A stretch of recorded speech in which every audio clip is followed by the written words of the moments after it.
In some other news, a bomb has been recovered from the Falaknuma Express at Howrah railway station in Kolkata. The Railway Protection Force had found this bomb, and now the bomb disposal squad has already arrived at the station to deactivate the explosives. As you can see on your screens right now, the spot that has been cleared after the bomb was placed in a cylinder by the BDS for a controlled explosion.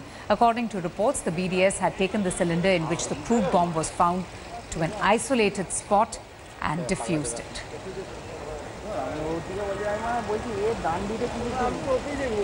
Let's go straight to India Today's Manogya Loiwal for more on this. Manogya, if you could just give us more details on, this bomb that has been found at the Howrah railway station.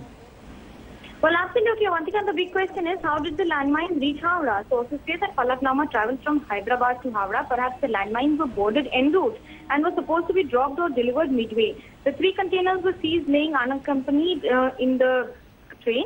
And that is the possibility that there is usually an en route checking on the train, and there is also a possibility that the person abandoned the bags and fled. Hence, the bags reached Howrah.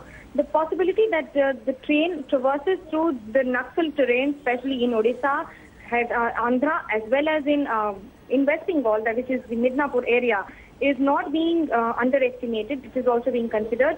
There are around about 5 landmines in the 3 containers, the cylindrical containers that contain it. These landmines were not monitored by any timer or anything, but were all pressure and directional landmines, which is absolutely used usually by the Naxalites in those zones where we see we're traveling or where they attack the forces regularly. Manogya, thankfully a major tragedy has been averted. How did the Railway Protection Force find this bomb in the first place? Who alerted them?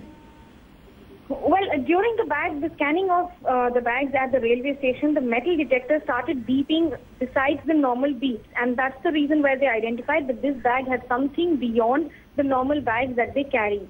During the frisking of people, there was no one carrying this bag. It was lying unaccompanied at the Howrah railway station near the Falaknuma Express, rather in the train, and that is the reason they alerted, because these bags were lying there absolutely abundant. The cops were alerted, and then the Railway Protection Force as well as the GRP. All the forces rushed to the spot. It was identified that there was a metallic content in it with some kind of explosive that was used under pressure, and it could blast only when pressure was mounted on it. So that is the reason why they were removed from the Howrah railway station number 14 to the car shed, which is the green siding area, which is the Jheel siding area, where the car shed is there and where there are it is an abundant area away from the normal crowd and population and inhabitat. That's the reason where it is being blasted, it is being exploded, and of course being deactivated now. All right, Manogya, thank you so much for joining us and getting us all of the latest updates.